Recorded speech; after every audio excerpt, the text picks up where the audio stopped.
Well, let's get started, Hans. I appreciate Okay. you joining us, and having an opportunity to talk about, why careers are so important. And, we're living in this interesting time to where when we come on the back end of COVID-19, I think the topic could be even bigger.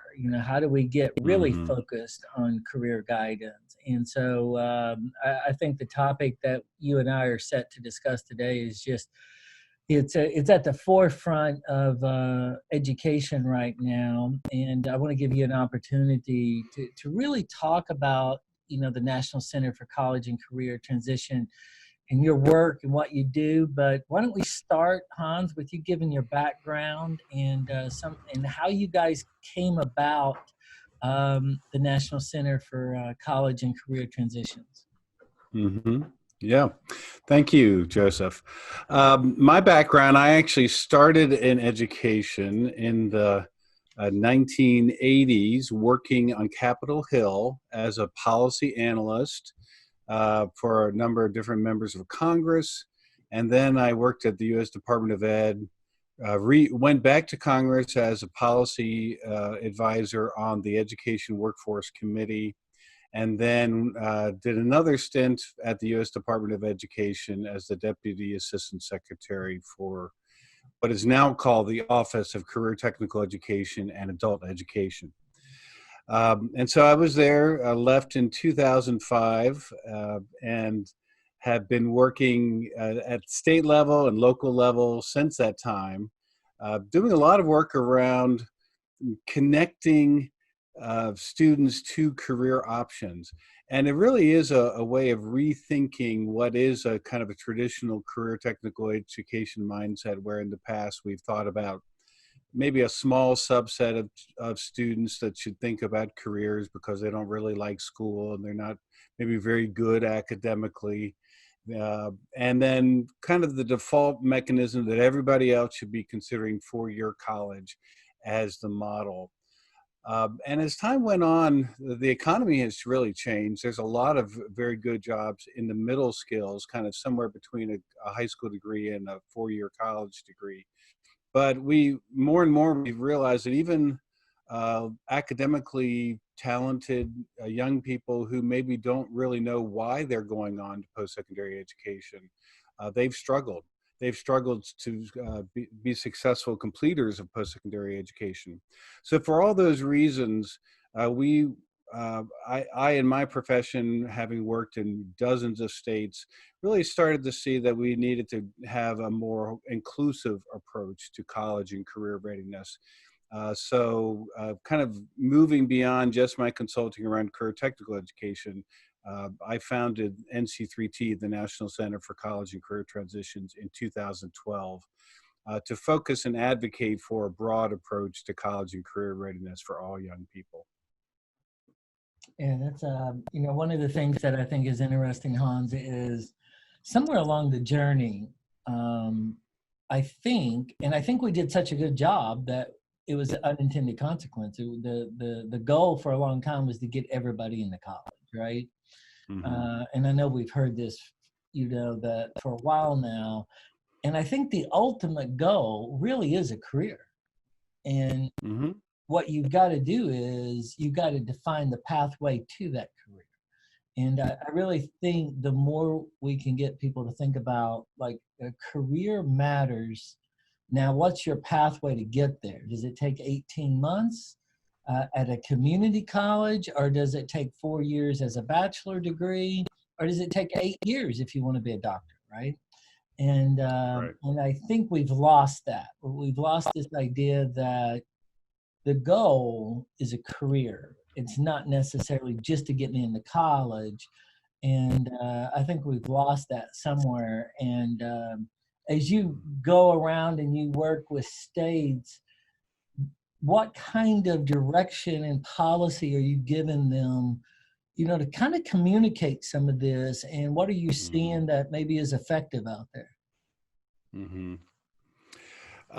Well, I think what you're saying there is an important starting point, that we do define that there is a challenge that we're facing, and we've identified kind of four four key challenges that tell us that we need to think differently about the way we communicate to students and their parents about careers in college. And so there's one interesting thing is that there's really two kinds of skills gap. One kind of skills gap we certainly see that it's been difficult over the last several years for employers to find people with certain skills that are pretty specific. And when employers were asked skills that they were having a hard time filling jobs for, it was a mix of blue collar and white collar jobs, honestly. Skilled trade workers, drivers, teachers, sales representatives, management, nurses, technicians. So there's been a difficulty in getting people kind of connected to the right opportunities with the right skill set. And so that's one of the downsides of just a college for all communication, is that it doesn't really matter what you do. I mean, this is what people might perceive. It doesn't matter what you major in, just go to college and somehow it'll all magically work out. Right. But there's a lot of young people who get the college degree, but then are still drifting kind of underemployed for sometimes years. Right. Uh, so that's one employability, that's one skills gap. But then another skills gap, which is really a challenge, is that even among those students who do finish up their post-secondary education and earn the degree, when it comes to being ready for the workplace, about 2/3 of their bosses who hire them right out of college say they're not really ready. So there's this big perception gap between what a young college graduate thinks that they can do in terms of teamwork, problem solving, innovation, creativity, ethics, and how they're perceived by their employers. And so one of the factors that goes into that, we see that at the high school level and at the middle school and certainly younger than that, there really isn't much career development happening for most students. When students are surveyed, at least half of high school students say that no one in my high school really helped me think through how I can figure out my career objectives and how I can select a career and maybe a post-secondary program based on that career. So there's a big gap between certainly schools are probably working hard, counselors are working hard, but there is a connection problem where many students feel like they're not getting any help thinking about that career. And then that certainly, the other big missing piece in most schools is that there really isn't much in the way of work-based learning. Only 1 out of 6 American high schools has a significant opportunity for students to do some sort of work-based learning experiences so that they can try out and test out different careers and get a sense of what might work for them. So those are some of the gaps in the way most schools operate. And then it leads to this really kind of underwhelming performance of students when they get to the post-secondary level.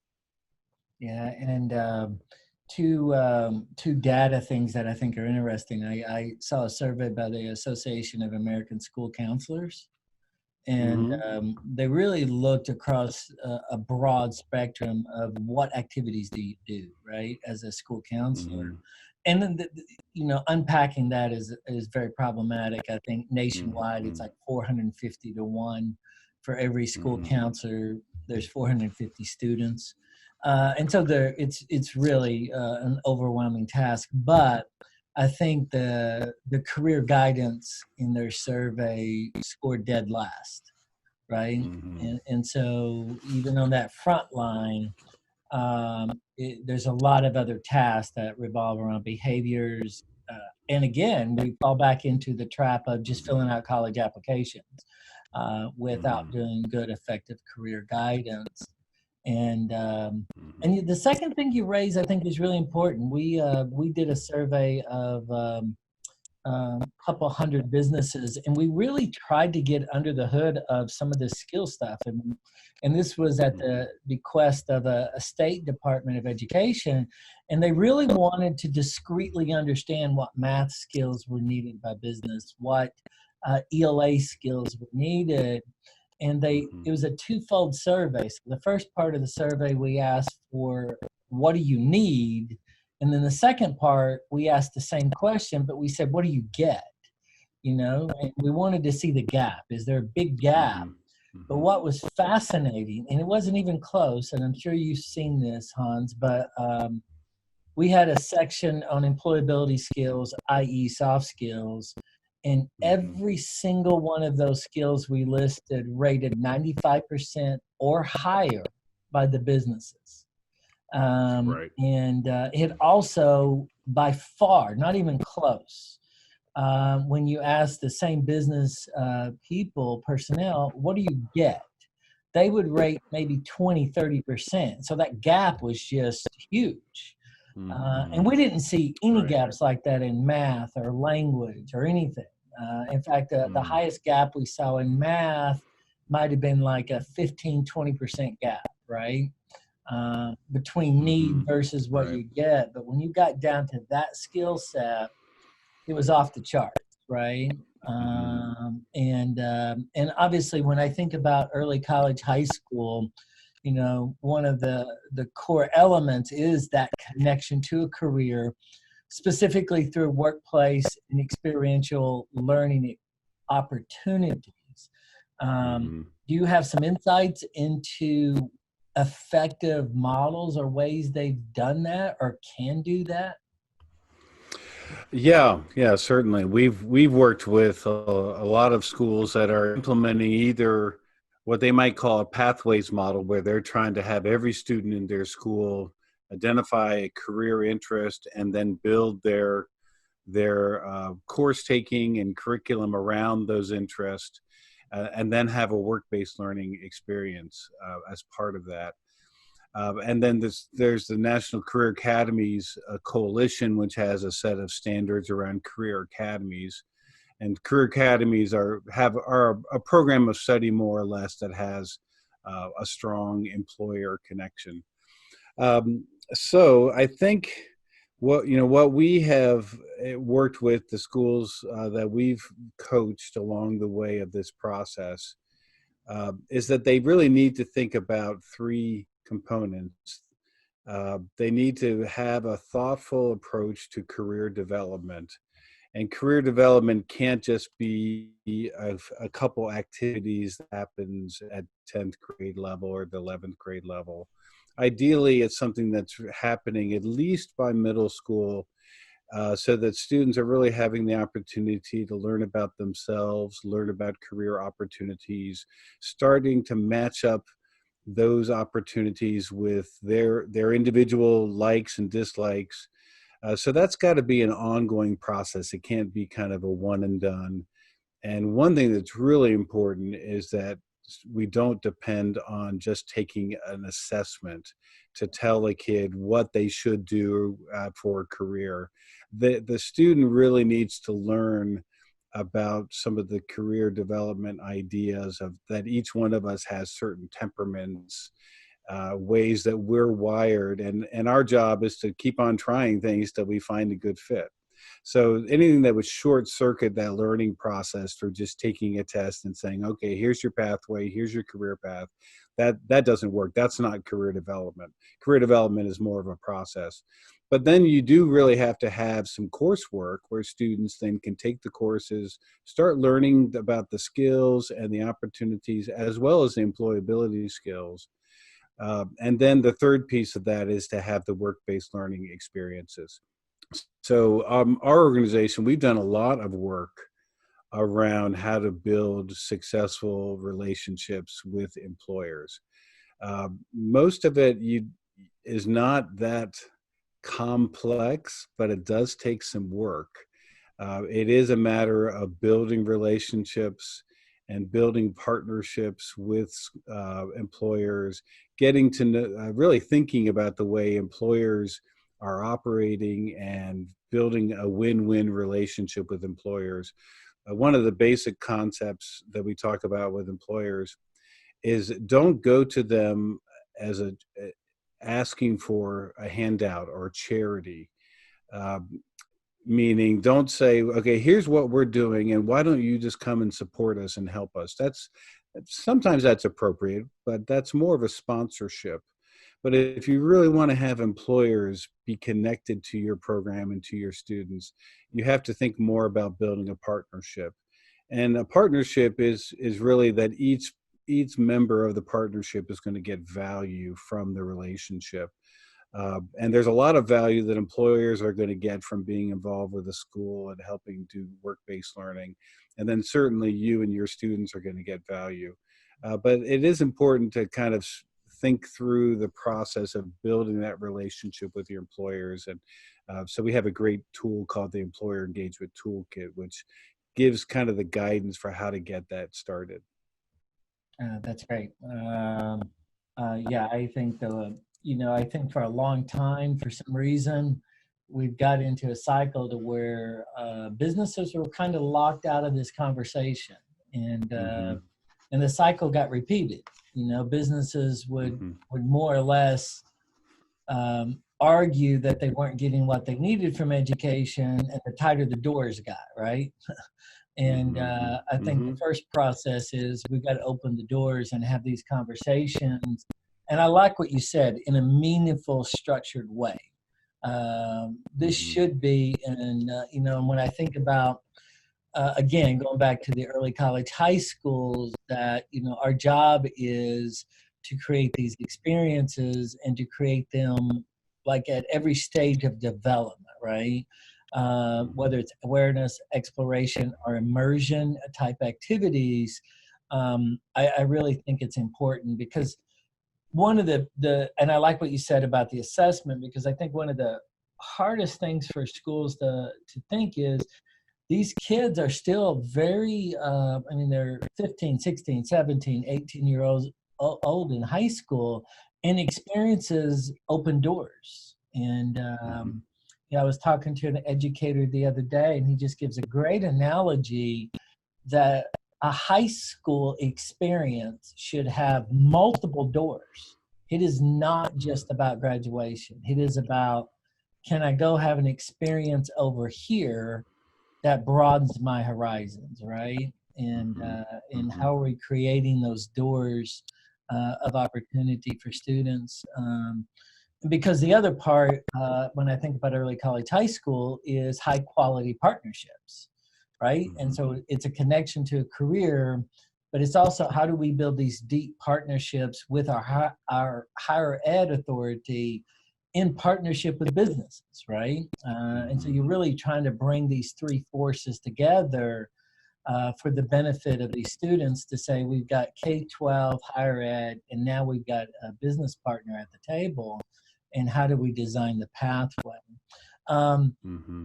any thoughts on, like, and this is something I think you might have some ideas on too, Hans, is on the how schools begin to develop that pathway, and what should they be looking at? Is there Mm-hmm.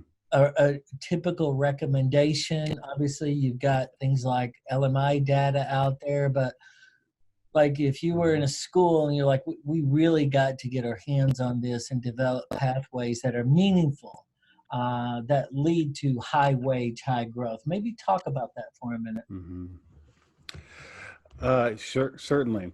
So we have a couple process resources that we've developed, and the first thing I'll just throw out there is that we identified what we call the Pathways Systems Framework, and we think for this to really work well, and it sounds similar to the way the early college high schools are structured, but you really do have to think about these as pieces of a system, because what often happens is we just focus on one particular reform effort. Maybe we're thinking just about launching a new pathway program, or maybe we're thinking about getting a college fair or career fair activity set up, or perhaps we're thinking about bringing project-based learning into our classrooms. And what by the end of that, you end up what some people have called random acts of reform, where we have a lot of well-intended activities happening, but they're all somewhat disjointed and they don't really work well together.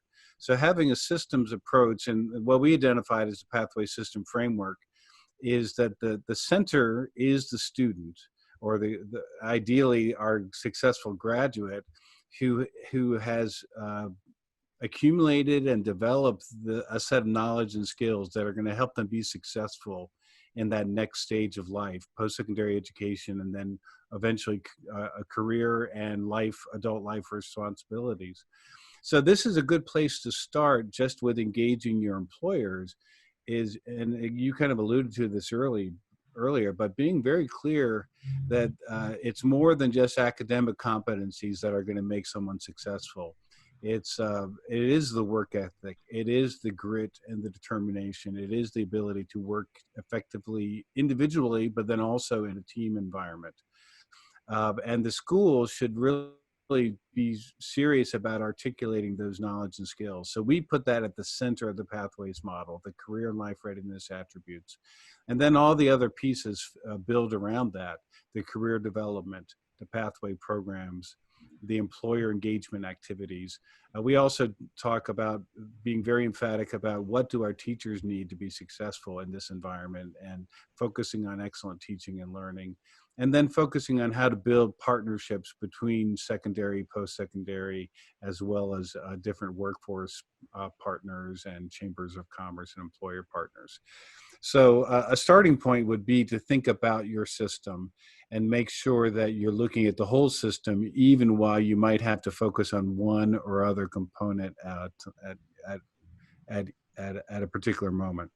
I don't know if that exactly answers your whole question, but that's a starting point, is to think about it as a system. Yeah, I do think it's the right starting point. And when you think about, I mean, my challenge with what people refer to, and it depends on who you're talking to, whether it's a soft skill, employability skill, but the term gets exchanged quite a bit. But who teaches teamwork, for Mm-hmm. example, right? Who Mm-hmm. teaches Mm-hmm. collaboration? And so when you dive into these skills, um, it really becomes, I've said, and I'll say sometimes to educators, effective instruction should be doing some of this stuff anyway, right?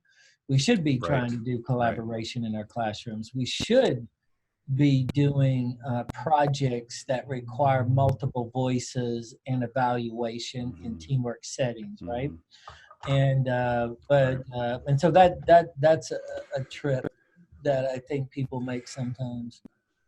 Yeah. One of our new products, called Career Smart Classrooms, is a set of resources to help rally all the staff inside of a school around these concepts.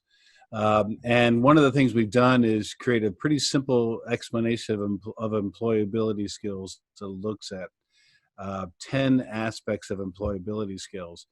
But one of the things that's really important here is, as you said, the fact is that teachers are already teaching many of these skill sets, but they're just thinking about them in an academic context. But if they can start helping the students see that these are actually employability skills, so teamwork and collaboration, creativity, oral communications, being able to give a little talk that's clear and concise. So things like that. So what we've done is identify a simple rubric of employability skills, and then also create a self-assessment for the students to use. Oh, So after you do certain activities within the class, then the students can judge themselves on how well they did collaborate, how well they carried out individual work ethic, how well they applied, oral or written communication in that particular project. So getting the students to kind of have that mindset that what I'm doing here in my schoolwork is actually transferable into the workplace as well, and just to be aware that they are developing these skills and they're applying these skills. oh, that's great. And so when you're talking about the rubric around the 10, Mm-hmm. um, real quick, Hans, what are some of the 10? Are they the ones we just talked about? Mm-hmm. Teamwork, collaboration, critical thinking. Is that what you guys Uh, identified? Yeah, we didn't. We actually used a great framework that was developed by the Conference Board, which is a national business organization, and the Coalition for Working Families. So they did some research, employer research, on the things that are important. So some of those also have to do with diversity is one that employers identified of valuing a diverse workplace and having the ability and the interest in understanding different points of view and different perspectives. And isn't that something we need as a society right now? Oh, oh, So that was one that doesn't isn't is a little bit off the beaten path. But when you really think about a successful workplace, valuing diversity is one of those characteristics. But oral and written communications are very important. And then the work ethic and the teamwork. And it's really two sides of the same coin. If you can't really be responsible for your own work, right. then you really can't work effectively in a team setting. So both of those are important. I think sometimes in school, it seems like all we talk about is working in teams. And the reality is that to be successful in the workplace, you have to have a bit of both. um, Technology skills. And we always think about today's young people as the digital native generation. Uh, they're certainly very good with technology and can pick up technology very quickly, but they still need to learn professional technology and the norms that the professional workplaces are using in terms of how to correctly use email, but also how to gather information and judge the validity of information. So there's some analytical skills that go with the effective use of technology. So those are some of the 10, and I'd be happy to share that with you and your early college high schools. Yeah, that would be really good. And I love what you said about diversity, because I think sometimes we forget, for equity and diversity and these criteria, you have to be intentional. These are not Hmm. areas that are going to necessarily correct without intentionality, right? Hmm. And Hmm. I think you've got to say, hey, we might have to go into a community, do a family night, do something that promotes this type of awareness, so that people are aware of the programs and the pathways and what that leads Hmm. to. And I think Hmm. I think we could really, so good to hear that that's a part of that. I think that's just super critical.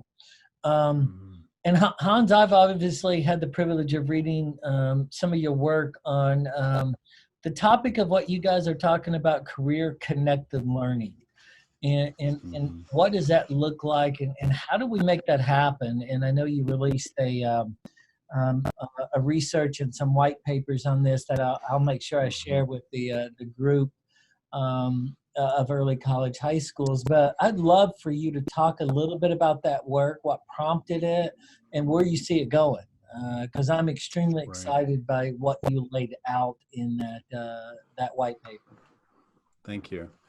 Well, I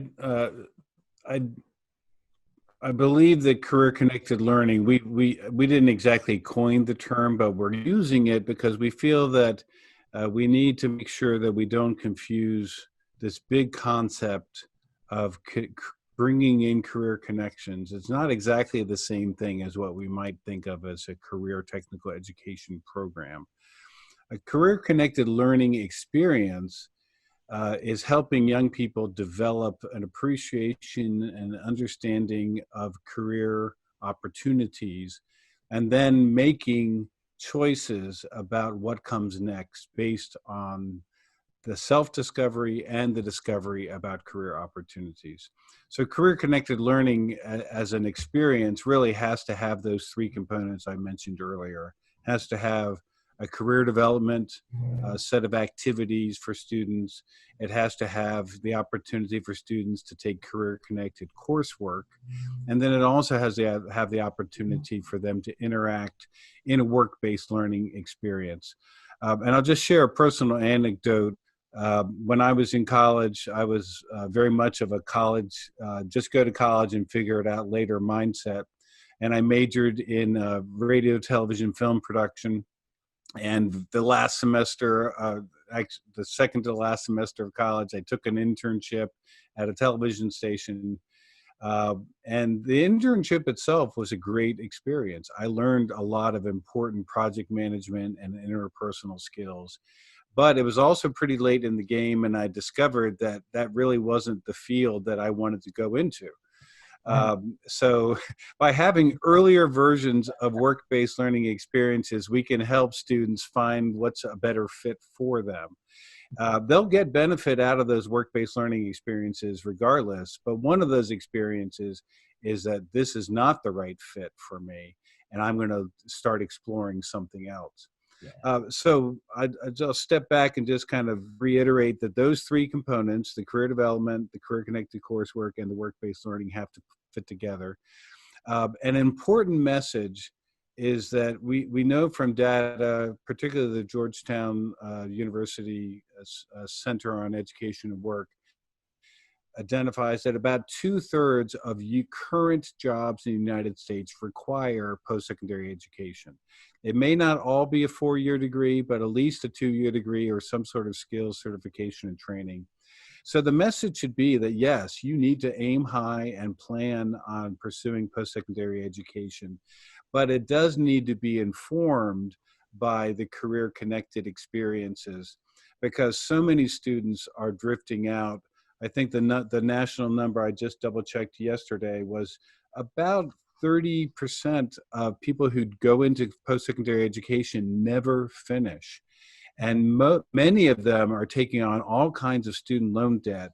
And even many students that do finish who have a degree that really wasn't a good fit for them, they don't end up being successful in that field of work. And then they end up making a big pivot to another field entirely. So it really does benefit the individual to have more of that career awareness, leading to better career fit, which is the Gallup organization says career fit is one of the most important factors in your sense of well-being in life. And it'll certainly help with lower college expenses because you won't be changing majors or changing schools as much. Less college debt because of those same factors. And then ultimately a smoother transition into adult life. And the real larger benefit of career connections is that we have stronger social and economic mobility. Because if a student is from a middle income or low income family, gets a college degree, but doesn't really know how to utilize that to advance economically, then it's really not a great investment. But we want young people who are going to post-secondary education to be making the best possible choice so that they really can advance themselves and their family economically. And then ultimately that leads to a more productive and a more effective workforce. So that has some positive benefits for society and for communities at large. So those are the benefits of why we believe career connected learning is good for all students. And so that's really the mindset shift. The other pieces are technical. They're not that complicated if you get the will to change. But sometimes if people don't see the importance of adopting the career connected learning mindset or approach, then there's some resistance to changing some of the other things, adopting the work-based learning and developing the programs themselves. Yeah. I have a great student example. I was in a school that I was taking a tour, and there was a senior. This is a senior high school student, and she was in a pathway in dental. Mm-hmm. And I kind of just leaned over his shoulder and I said, "Are you excited about, your pathway and your opportunity?" And she kind of laughed and she said, "Absolutely not. There is no way I want to do this." Right. And I kind of evaluated it at that moment, like, what an incredible experience that at the age of Mm-hmm. 17, you got a lot of clarity by having an experience versus I'm going to go to some school somewhere and I'm either going to drop out or have to change and continue that high, student loan debt. And what was interesting about her, she had incredible clarity on what she wanted to do. which I just thought was fascinating. I mean, and it talks about like, even through that experience, the skills are going to be transportable, right?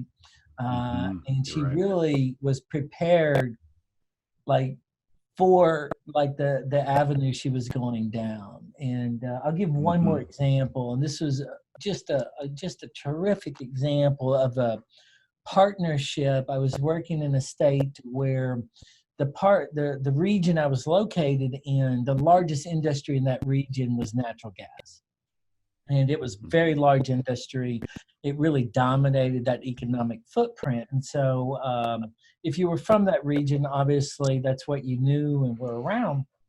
And there was a business partner, and the business partner taught a class for an elective for students. And what he really taught them was, when they look at a plot of land, how do they calculate and how do they measure through soil density and everything else, how much natural gas that is going to produce. And I asked this business person, I said, so like, what are you covering? And he said, you know what, we're really teaching them technology, but it's a different type of technology skills.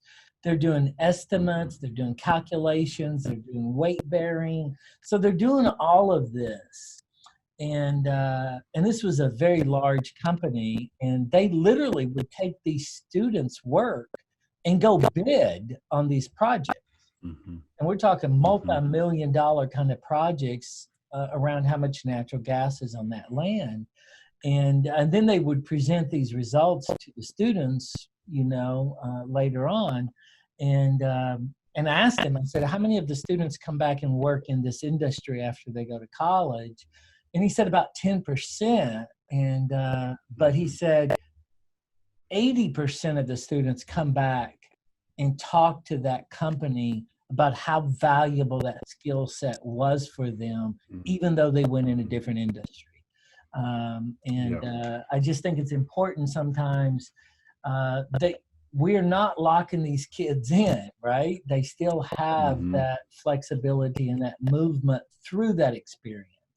And sometimes I think people think, well, if I go down this pathway, then you're forcing a kid to do something. And I think we're creating the experience, and that experience can go lots of different directions, right? Absolutely. Yeah. Well, in our rubric around what we call the career and life readiness skills, one of those pieces is what we call career navigation skills.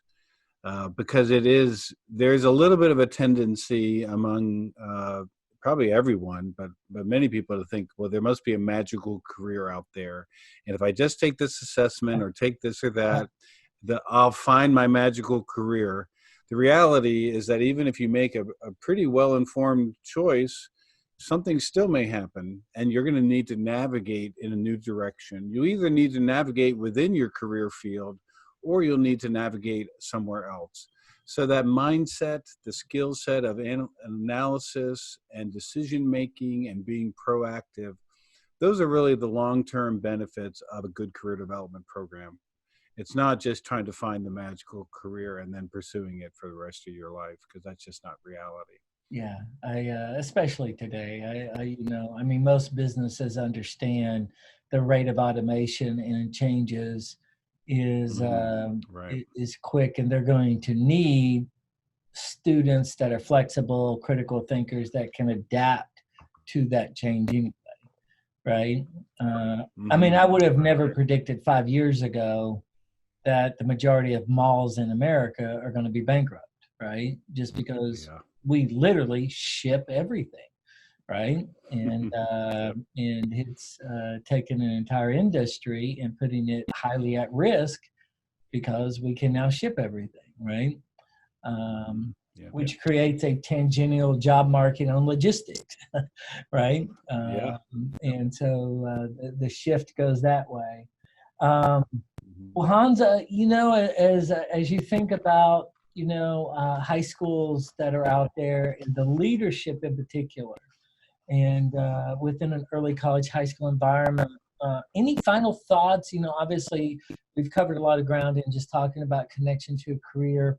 But any thoughts, like as you said here today, thinking about, if I was going to talk to the leadership tomorrow, what would I say? How would we start the conversation, and give them some advice? And obviously, we're going to make some of your resources and what you do available through our resource center for schools to see how they could utilize some of your skills you guys have developed. But any thoughts, final thoughts you'd like to say? Yeah, thanks.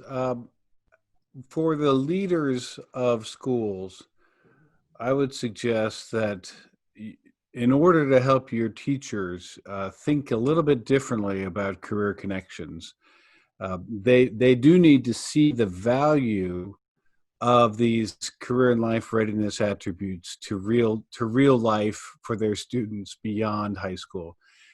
Sometimes teachers feel pressured into all they can teach is what's on the standards or what's going to be on the test. Maybe that's why they'll feel rewarded for. So leaders might need to give them some assurance that these skill sets are really going to be just as important as academic knowledge and academic skills. And so it's okay. We're going to help you create some space in your program so you can reinforce these broader skill sets and develop them. But then you might also need to just do some learning activities to warm up your teachers to that idea. Some of them might embrace it, some are probably going to resist it, and some might be kind of in the middle. So that's why we created the Career Smart Classrooms program specifically for that, to try to help build some common understanding, common knowledge among teachers. So just creating a reform model and saying this is how it's going to be, without really engaging your teachers and helping them think through it and come along with you, that probably won't work very well. So I've just encouraged the leaders to really engage their teachers in a very honest and respectful dialogue about what this looks like, and what's their role going to perhaps be a little bit different as time moves on.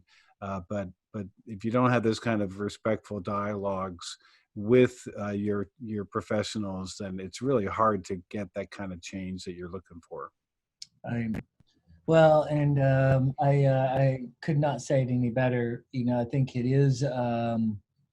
We are at a point in time to where I think shifting that focus, and I think early college, high schools are actually, in one aspect, leading the effort. I mean, it is a Mm-hmm. transformational model that has a lot of efficacy, and the research behind the work of identifying pathways, making sure your academic pathways are aligned to that, is really showing some really big dividends in the research. And so I Mm-hmm. think the more they develop that, I think the better they'll be at understanding the careers and adding additional pathways. I think as the early college high school model develops and we see it like being thought of as something that is good for every kid, I think Mm-hmm. you're going to see more pathways that develop around that model too. And Yes.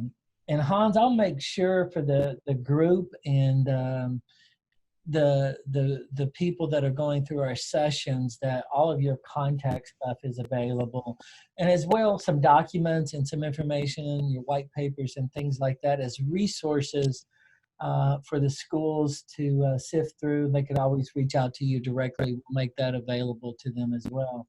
But I Very good. appreciate your time today, and I think this is valuable and very timely. I was talking to a state leader yesterday, and they were talking about that the value of this conversation is only going to increase post COVID-19, and Mm-hmm. because it really, we're going to have the job markets are going to be in a mess, right? And Mm-hmm. I think recalibrating that and getting that in front of future students, I just think it'll be really important. And Mm-hmm.